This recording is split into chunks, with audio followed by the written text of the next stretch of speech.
Wa bil isnadil ladzi yattasilu ilal musannif rahimahumullahu ta'ala wa nafa'ana bi ulumihim wa anwarihim wa asrarihim wa nafahatihim fid dharain amin.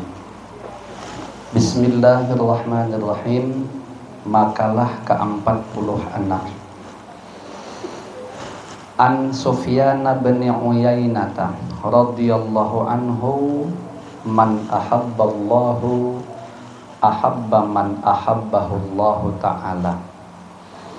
Wa man ahabbahullahu ta'ala ahabba ma ahabba fillahi ta'ala. Wa man ahabba ma ahabba fillahi ta'ala ahabba alla ya'rifahun nas. Imam Sufyan bin Uyainah radhiyallahu anhu berkata, kata beliau, barang siapa mencintai Allah, benar-benar mencintai dengan jujur, ya, bukan sebatas pengakuan, maka ia akan mencintai orang yang Allah cintai, ya. Dan barang siapa mencintai orang yang Allah cintai, maka ia akan mencintai sesuatu itu karena Allah. Dan barang siapa mencintai sesuatu karena Allah, maka ia akan berusaha agar amalnya tidak diketahui orang lain. Ya, artinya lebih, kalau kita tarik langsung ke ujungnya, intinya siapa yang benar-benar mencintai Allah Ta'ala, natijah akhirnya adalah dia tidak suka amalnya itu diketahui oleh orang lain. Jadi intinya kalau beramal itu cukuplah Allah yang menyaksikannya, cukuplah Allah yang mengetahuinya, cukuplah Allah yang mendengarnya, cukuplah Allah yang mengawasinya. Nah, kalau diketahui orang lain tuh kayak jadi cemburu begitu. Kayak tapi suka. Makanya lebih senang kalau beramal tuh dia menutup diri. Jadi seakan-akan bahasanya itu lantaklah. Apa mau komentar orang lain dengan amalnya, dia tidak peduli. Andaikan orang lain tahu pun tidaklah menjadi ta'anjung. Ya, orang memuji-muji, umpama dia melakukan satu amal lalu kemudian ada orang mencela, dia tidak berkecil hati juga. Kenapa? Karena dia tidak tahu ngurus masalah komentar orang lain. Yang penting Allah Subhanahu wa taala senang. Allah Subhanahu wa taala ridha, cukup itu saja. Nah, itu tanda kejujuran cintanya kepada Allah Subhanahu wa ta'ala. Mudah-mudahan Allah berikan itu kepada kita. Amin ya rabbal alamin.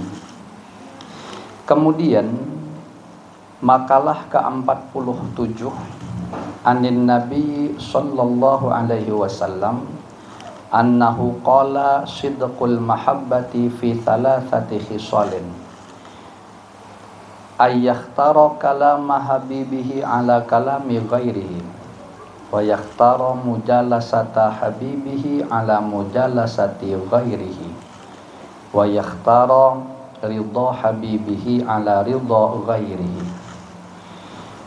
Nabi besar Muhammad sallallahu alaihi wasallam bersabda, bukti cinta sejati itu ada 3. Nah, kita berani-berani mengatakan cinta, terutama kepada Allah kan, nah, atau kepada siapapun lah yang memang kita cintai, maka kebenaran atau kesungguhan daripada cinta kita itu nanti akan kita lihat di tanda-tanda ini. Jadi kata beliau, bukti cinta sejati itu ada 3, yaitu A atau 1, ia memilih bercerita kepada kekasihnya daripada bercerita kepada orang lain. Nah, ini agak mohon maaf lahir batin, agak janggal saya amati terjemahnya itu. Kalau disesuaikan dengan teks Arab hadis ini, mestinya ia memilih perkataan kekasihnya atas perkataan orang lain. Ini kata-kata ini banyaknya dari siapa saja. Tapi ketika kita mencintai, kita katakanlah kita misalnya mencintai Rasulullah Sallallahu Alaihi Wasallam, ya. Nah, maka mesti perkataan Rasulullah itu akan kita prioritaskan. mengalahkan perkataan yang lain. Nah, kalau nisbatnya misalnya kita katakan kekasih kita itu adalah memang kekasih kita yang sezaman dengan kita, kekasih kita itu. Kalau benar kita mencintai dia, pasti pandir dia, perkataan dia akan kita prioritaskan, akan kita turuti, akan kita iakan, walaupun tidak cocok sama perkataan orang lain. Nah, jadi tinggal kita ngarahkan kemana kata-kata kekasih ini. Kalau kita katakan ke Rasulullah, berarti beliau yang kita nomor satukan. Kalau kita katakan kepada Allah, berarti apapun yang dikatakan Allah melalui firman-firmannya, pasti itu yang akan kita nomor satukan, kita prioritaskan. Kira-kira seperti itu. Kemudian yang B, yang kedua, ia memilih bergaul dengan kekasihnya daripada menggauli orang lain. Ya, artinya lebih suka duduk bersama sang kekasih, menghabiskan waktu dibanding dengan duduk bersama orang lain. Nah, kalau nisbatnya kepada Allah Ta'ala, ya tentu duduk bersama Allah maksudnya adalah kita di antara baca Quran yang kita prioritaskan. Bukankah itu kalamullah? Kita lebih cinta kalamullah, ya, duduk bersama Allah, kita berzikir kepada Allah Subhanahu wa Ta'ala lebih asik ketimbang kita mungkin sekedar berbicara dengan kawan-kawan, ya. Sama nih kalau nisbatnya saya katakan kekasih dalam kehidupan kita sehari-hari. Kalau kita jujur betul-betul mencintai dia kita katakan kekasih kita, pasti kita nak selalu kumpul terus sama dia dalam setiap waktu, ya. Ada kepentingan apapun akan kita kesampingkan. Kenapa? Karena kita anggap ngacau, karena sudah asik tadi istilahnya begitu. Kemudian yang C atau yang ketiga, ia memilih kesenangan kekasihnya daripada memilih kesenangan orang lain. Bolehlah dibahaskan keridhaan kekasihnya. Nah, ini kira-kira nih kekasih aku senang deh, tapi orang lain tidak tapi suka, lantaklah orang itu kekasih aku suka. Ibaratnya gitu. Ya. Kalau terserah kita mau mengarahkan kepada siapa objek kekasih yang kita kehendaki itu. Ya, tapi sebaik-baiknya kekasih tentu adalah Allah dan Rasulnya. Kan seperti itu. Nah, jadi kalau setiap apapun yang kita lakukan, kita balikkan dulu ke Allah dan Rasulnya. Ridho tak? Ridho. Oh, kalau ridho, jalankan. Laksanakan. Kalau ini Allah dan Rasulnya tidak ketuju, tidak suka, berarti mundur. Walaupun orang lain senang. Nah, kita tidak peduli sama orang lain tadi. Kenapa? Karena sudah menjadikan Allah dan Rasulnya sebagai kekasih. Keterangan, orang yang cinta kepada Allah akan banyak bercerita dengan Allah. Nah, maksudnya dengan banyak membaca Al-Quran tadi. Man arada ayyukallima rabbah falyaqra'il Quran. Barang siapa yang ingin berbincang dengan Allah Subhanahu wa Ta'ala, maka hendaklah dia membaca Al-Quran. Suka pergi ke pengajian. Ya, suka pergi ke pengajian ini majelisnya Allah kan. Bahkan Rasulullah SAW sendiri ketika dihadapkan kepada beberapa majelis, ada majelis zikir, ya, ada majelis sholat, ada majelis Quran. Nah, ternyata ada majelis ta'lim. Beliau lebih mengedepankan majelis ta'lim. Kenapa? Karena dalam sisi keafdoliyahannya itu. Alhamdulillah kita bukan hanya majelis ta'lim di malam hari ini. Malah rangkap 3 biasanya. Untuk malam ini mungkin ya cuma 2. Ya. Biasanya kan, tapi 3 juga sih malam ini, cuman agak tidak disadari aja. Maksud saya, kan biasa kita maulid, jelas ada majelis maulidnya, dapat sholawatnya. Nah, yang kedua nih, majelis ta'limnya, pelajarannya. Biasanya kita tutup dengan tahlil, majelis zikirnya.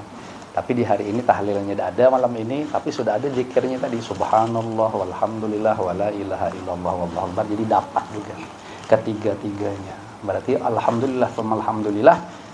Hada min fadli rabbi, ini adalah kemuliaan dari Allah Subhanahu wa Ta'ala.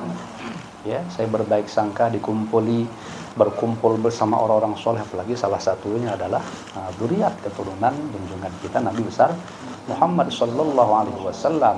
Bukanlah ini sesuatu yang sifatnya kebetulan, tidak, memang Allah jauh-jauh hari di zaman azali sudah memprogramkan atau merencanakan pertemuan kita seperti ini di malam hari ini, dan kitalah yang mendapatkan bahagian keutamaan tersebut. Alhamdulillah, tidak ada majelis di dunia yang bisa mengalahkan kita kecuali yang sama, bahkan yang lebih banyak, atau bahkan lebih banyak lagi kumpulannya, lebih lama lagi pembahasan zikir segala macamnya, itulah yang bisa mengalahkan kita. Kalau konser, mungkin malam ini kali-kali aja ada konser di satu tempat yang dihadiri ratusan ribu orang, mereka kalah dengan kita. Ya bujur ya. Nah, alhamdulillah, alhamdulillah. Makanya beruntung tadi. Kemudian dan lebih mengutamakan perintah Allah daripada perintah selainnya. Ya, benarlah ya. Man ahabba syai'an fahuwa abduh. Barang siapa yang mencintai sesuatu, maka ia menjadi hambanya. Ya, karena kecenderungan kita tuh yang benar nih, kita masuk cinta dengan sesuatu itu terkuras kita. Curahan pikiran kita hanya memikirkan dia. Ya. Hati kita isinya dia. Kenapa? Karena memang kita cinta. Andaikan dia memerintahkan kita, pasti akan kita laksanakan. Kita akan menjadi hambanya. Nah, disitulah dituntut kejujuran kita kalau ini mengungkapkan bahwa kita katakan Allah dan Rasul. Allah adalah kekasih kita, Rasulullah adalah kekasih kita. Misal kita berani mengungkapkan hal sedemikian itu, coba cek kejujurannya. Betul tak bahwa isi hati kita hanya memikirkan Allah dan Rasulnya? Ya, betul tak seperti itu? Kalau betul, jujur berarti. Kalau tidak, berbual berarti. Ya, kesimpulannya gitu aja. Bilang cinta Allah, tapi mikirkan lebih banyak memikirkan selain Allah Subhanahu wa taala, pasti berbual. Ya. Nah, maka itu bergantung hati kita masing-masing, dan kita tidak mengetahui hati kita seperti apa. Maksudnya adalah, maksud saya, kalau umpama kita tergolong kategori pembual itu tadi, ya secepatlah bertaubat kepada Allah Subhanahu wa taala untuk menjadikan diri kita jujur dengan pengakuan kita itu tadi. Ya. Dan bisakah hati kita jujur tadi? Sangat bisa. Tapi sebenarnya itu adalah pertolongan dari Allah Subhanahu wa taala. Makalah ke-48, An Wahb bin Munabbih Al-Yamani radhiyallahu anhu, maktubun fit Taurati al-harisu faqirun wa in kana malikad dunya wal muti'u lillahi muta'un linnasi wa in kana mamlukan wal qani'u ghaniyun wa in kana ja'ian. Makalah yang ke-48, Imam Wahab bin Munabbih radhiyallahu anhu berkata, di dalam kitab Taurat tertulis, orang yang rakus atau orang yang serakah, ya, adalah fakir walaupun ia memiliki seluruh dunia. Oh, betul nih, ya. Al-haris atau al-hirsu itu bolehlah semakna dengan tamak, sifat serakah. Dia adalah orang yang paling miskin di antara seluruh orang miskin. Orang yang serakah itu, orang yang tamak. Kenapa? Karena yang ada di dalam hatinya itu selalu kurang. Makanya dia kepengen betul menguasai punya orang lain. Karena dia merasa yang sudah ada pada dirinya itu tidak cukup. Makanya hanya ngukut-ngukut. Padahal sebenarnya yang ada pada dirinya itu sudah banyak sekali. Tapi karena dia dikuasai rasa kurang, makanya dia pengen menguasai yang lain.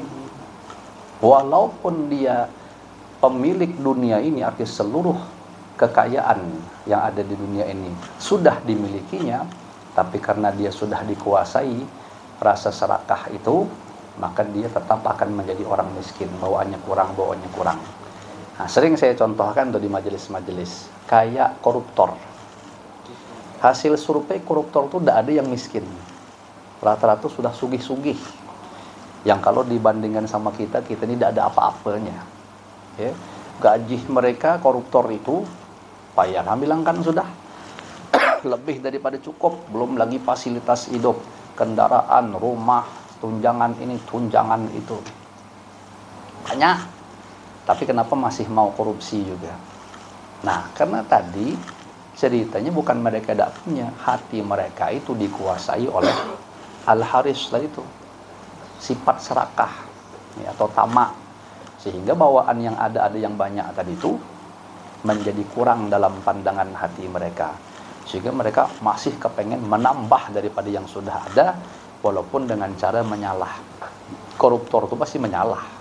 Ya, kukut sana, kukut sini, tanda tangan ini, tipu sana, masih seperti itu. No, akhirnya yang terjadi apa? Ya begitulah akhirnya. Man ta'ajjala bi syai'in uqiba bihirman, qabla awanihi uqiba bihirmanin. Barang siapa yang mempercepat sesuatu sebelum masanya, maka dia pasti akan terhalang dari sesuatu itu. Nak betul dia mendapatkan harta tadi, ya, akhirnya diakal-akali supaya betul-betul bisa dapat, tapi karena dia sebelum waktunya ngakali tadi itu, akhirnya yang terjadi terhalang semuanya. Macam mana nasib koruptor ketika sudah ditangkap? Yang sudah ada pun habis, ya, disita. Nah, makanya jangan sampai kita punya rasa tamak itu. Makanya bagus sekali itu dihayati doa setiap habis sembahyang Jumat tuh, Allahumma ya Ghani ya Hamid ya Mubdi'u ya Mu'id ya Rahimu ya Wadud aghnina atau aghnini kalau dia mufrad. Tapi kan biasanya bacanya jamak tuh. Ya Allah, kayakanlah diriku bihalalika dengan perkara-perkara yang halal ya, dari engkau, an haramik, jauh daripada yang haram-haram. Ini perkara yang halal tuh tidak hanya masih harta benda, semuanya. Yang halal-halal dari Allah tuh makan, minum kita, pekerjaan kita, kata-kata kita, perbuatan kita, semuanya. Yang halal-halal ya dari Allah, jauh daripada yang haram. Wa bi ta'atika an maksiatik, ya, dan kayakan kami dengan taat kepada engkau dalam segala taat, zahir batin, besar kecil, ya, sengaja tak sengaja, an haramik, jauh daripada yang haram,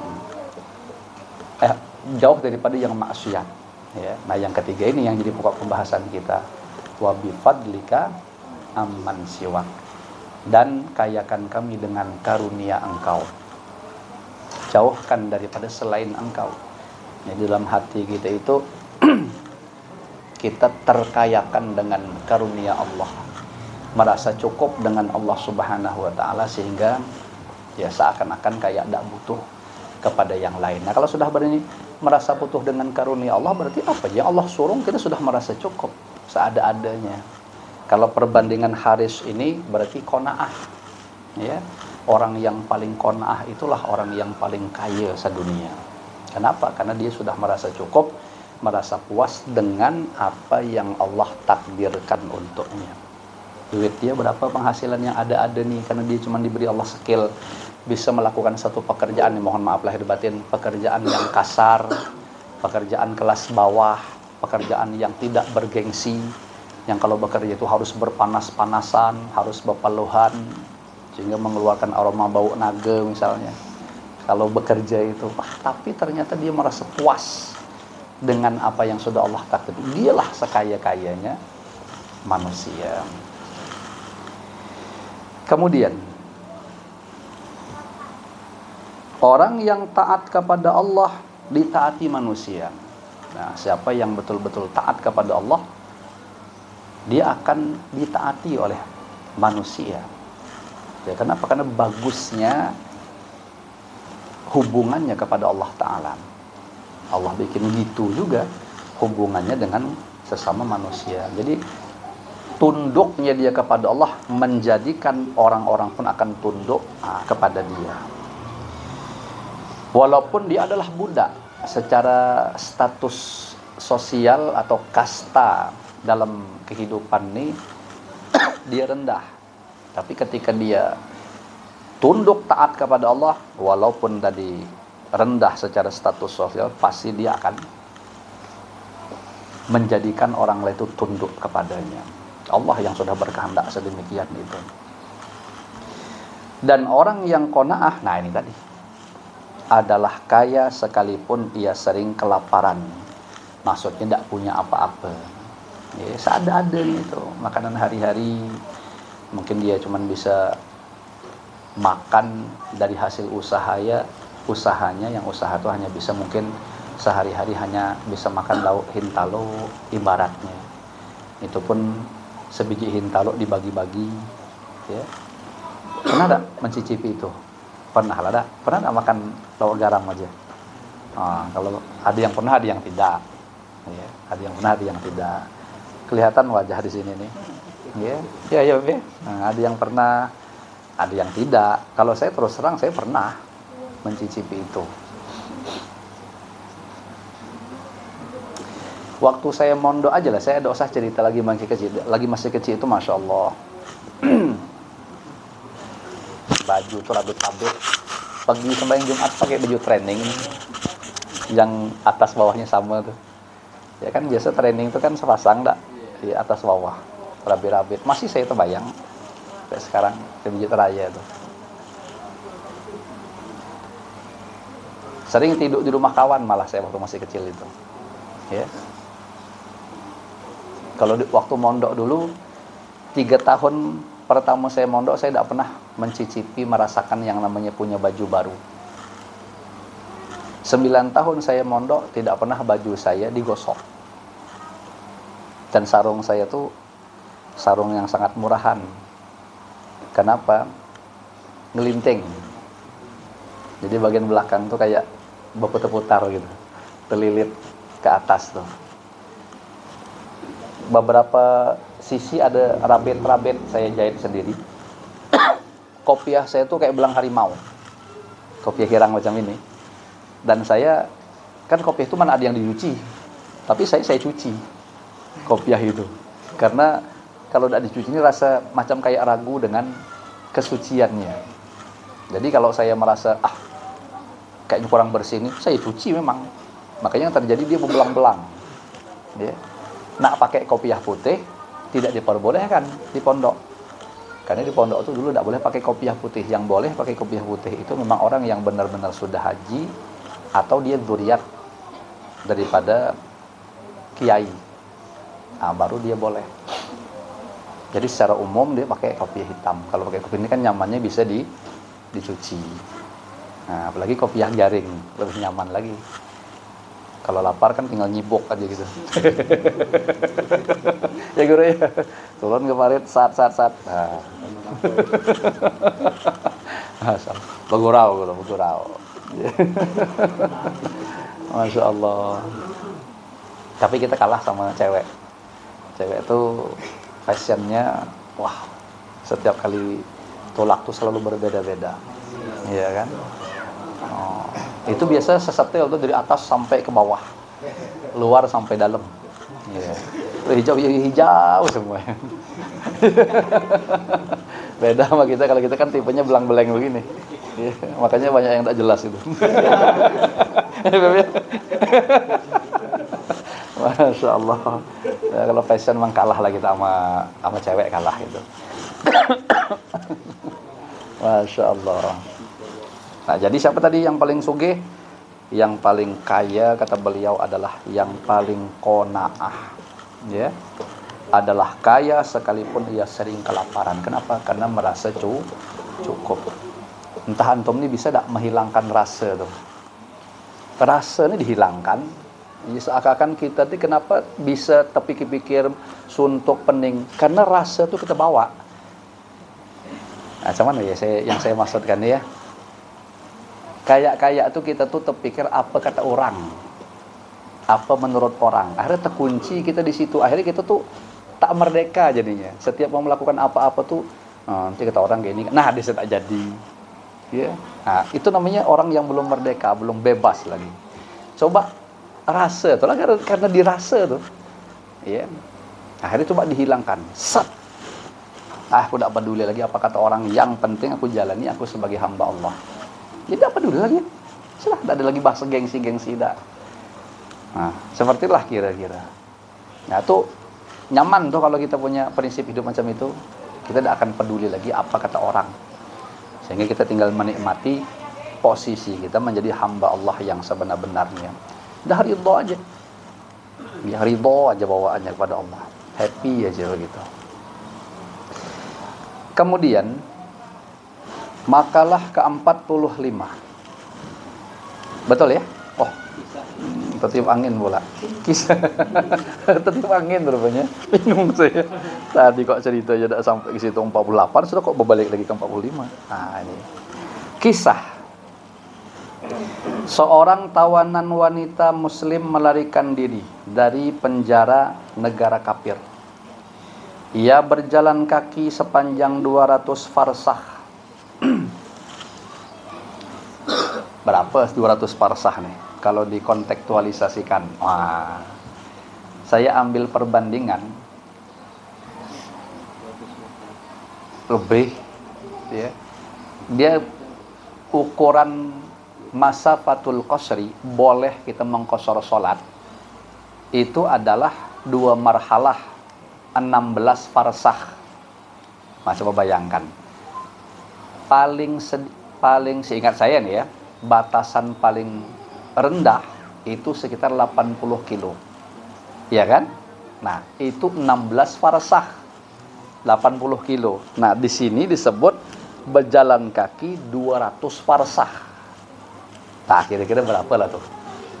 Coba yang ahli berhutang biasanya. Biasanya kalau ahli berhutang hebat mereken. Oh, belum. Berapa? 160 kilo kalau genap di 1000 kilo tuh. Oh, coba bayangkan. Bisa jadi. Nah, bisa jadi. Ia tidak memakan apa-apa. Lalu ia ditanya bagaimana bisa kuat berjalan tanpa makan. Ia menjawab, setiap aku lapar, aku membaca surat Al-Ikhlas sebanyak 3 kali. Qul huwallahu ahad. Nah, ini aman nih. Jangan takut kelaparan kita. Amalan nih macam ini nih. Nah, cobalah kita amalkan nanti. Ya. Nah, jadi terutama nih yang jomblo-jomblo nih. Iya benar itu. Bilang dengan calon istrinya, "Dek, aku kalau dengar keterangan ini jadi kuat nak nikah kita, Dek." Nah, kenapa Bang? Kata dia, "Aman, aku dapat amalan sudah tahan lapar, Dek," gitu. Ibaratnya itu. Yang penting kau mau aja ikhlas lillahi ta'ala. Pokoknya asal kita lapar baca qul huwallahu ahad. Nah, iya benar kan? Nah, insyaallah nih. Nah, apa bergetar-getar. Ah, coba siapa nih yang jomblo nih yang mau coba dulu? Nah, asing lah. Cobain dulu, nanti kalau bertahan berarti kita bisa nurutin ya. Nah, kalau tidak tahan berarti kami yang mundur. Apa nih? Masya Allah ya. Catatan. Sukunul qalbi 'inda adamil ma'lufati waridha bi qismatillahi ta'ala. Qanaah artinya ialah hati merasa tenang ketika tidak ada makanan dan senang terhadap pembagian Allah Ta'ala. Maksudnya puas ya. Nah, kita tuh kalau namanya bercakap keinginan, mana yang tidak ada punya keinginan. Nah, tapi itu tadi bahasa saya tadi, coba keinginan tuh dimatikan. Kalau saya tadi di depan tadi saya membahasakan rasa itu. Nah, termasuk keinginan tuh dimatikan. Yang ada sekarang kita tidak ada punya keinginan, yang ada merespon apa yang diinginkan Allah. Itu ya. Nah, wayahnya Allah merespon kita nyaman, alhamdulillah kita menang sekali pas wayahnya Allah nyuruh kita tidak ada nyaman, berarti kita disuruh sabar sama ridha tadi itu. Nah, itulah kira-kira menghilangkan keinginan tadi itu. Jadi seakan-akan kita menanti takdir yang terus silih berganti Allah suruh kepada kita. Menang kita. Karena yang bisa merasakan sakit itu adalah yang punya keinginan-keinginan dan ternyata keinginan-keinginan itu tidak tercapai. Maka dia dipastikan akan merasakan yang namanya sakit. Ya, sakit hati maksudnya gitu. Ya, kenapa? Karena kalau kita punya keinginan beradu sama keinginan Allah, adu aja kemungkinannya. Bisa bersesuaian, bisa tidak cocok. Nah, dan itu akan menimbulkan sakit di hati kita. Semakin kuat keinginan kita, ketika tidak cocok, semakin sakit hati kita. Tapi ketika kita menghilangkan keinginan tadi, kita sudah ada peduli lagi. Umumnya orang ketika nimpa macam itu dia sakit, kita sudah menghilangkan rasa sakit itu. Jadi happy aja bawaannya. Ya. Macam itulah kira-kira. Bang, misalnya nih, kata kekasih kita bilang, kayaknya bang kita tidak ada berjodoh lah. Kenapa dek? Misalnya, orang tua aku nikahkanku ke orang lain. Iyalah kalau gitu. Gitulah lagi dia, coba. Kenapa? Keinginannya sudah dihilangkan. Ya, cuma bisa doakan yang bagus lah dek. Mudahan calon kau mati. Rupanya masih ada ikhlas juga ya, Pak. Itu masih ada ikhlas namanya. Ya. Nah. Semangat lawan dengar. Tenang lawan. Jodoh tak kemana-mana ya tak? Nah, di rumah aja gitu kan. Allah. Kalau nak istiqomah tuh contoh istri saya tuh. Nah, saya bolehlah perjuangannya itu. Saya angkat tangan, jempol keempat-empatnya. Sampai istri saya tuh, masya Allah, istri saya tuh, masya Allah ya. Ya luar biasa. Berapa tahun kalau dihitung dia nunggu saya tuh? Wah, 7 apa 8 tahun. Jadi akhirnya karena kuatnya himmah tadi nak dapatkan, dapat akhirnya. Wah, untung dia, masya Allah. Ya kalau gitu saya rugi ya, tidak lah, saya beruntung juga. Nah, saya kemarin terus terang juga mematikan rasa sebagaimana yang saya katakan itu. Saya pasrahkan total ya Allah, saya tidak tahu jodoh saya. Yang saya pinta cuman pilihkan yang terbaik. Akhirnya kita ke situ. Ya, lari itu. Sampai sekarang alhamdulillah kalau ujian ini Pak Yahlan bilang kan, tanyalah Bang Amin tuh, enggak tahu cuman beliau. Oh itu Pak Yahlan. Berat ujiannya, masya Allah ya. Nah, ternyata alhamdulillah terus aja berkayu. Kalau ibarat orang bejukong tuh, kayu aja terus. Enggak tahu di sini buaya, enggak tahu di sini segala macam. Yang namanya cobaan ujian tuh akan menghancurkan tuh lalu terus. Sampai tengah-tengah tuh Andri dengarnya, bayangkan. Sabar Andri, lapar sudah ya? Sabar dulu. Belum lagi titik. Ya. Belum lagi titik. Apanya? Baca kulhuwe, betul nih. Ini jangan salah, ini isyarat dari Allah Subhanahu wa taala. Bisa nggak diamalkan macam ini? Sangat bisa. Nah, yang penting tuh kemantapan hati kita. Ya. Jadi ingat, secara zahir kan kita tidak akan ngamalkan ini dulu. Nah, pokoknya kita berusahalah sekuat tenaga memberi makan bini, memberi makan segala macam tuh. Tapi nanti bisa jadi, tapi mudah-mudahan janganlah. Ya. Iya. Bisa jadi nih kisahnya, bisa jadi kita memang ketemu pada satu momen yang memang tidak tahu lagi nak macam mana. Perut lapar, misalnya duit tidak tapi ada. Wah, ingatkan je nih amalan. Langsung amalkan coba. Insya Allah itu tadi, kalau tidak ada betul-betul hilang laparnya Allah buat, ya tetap kan begitu. Tapi insya Allah, tapi saya yakin lah kalau sudah bahasa nasihat-nasihat yang model kayak gini nih, asal kita penuh kemantapan, biasanya jadi. Nah, tapi saya lebih mendoakan tadi, mudahan tidak ketemu momen-momen yang kayak gini. Kenapa? Ya lapar banget, ada nyaman juga kan. Nah, yang nyaman tuh tetap ada walaupun seada-adanya, begitu. Jadi bersiap-siaplah antum gitu. Ya, kemudian makalah ke-49, wallahu alam bishawab ya. Ini kita cukupkan. Kita masih mau mendengar antum? Oh, masya Allah. Tawaduknya beliau. Dengan kehadiran beliau itu menjadi semacam keberkahan bagi kita semua. Amin ya rabbal alamin.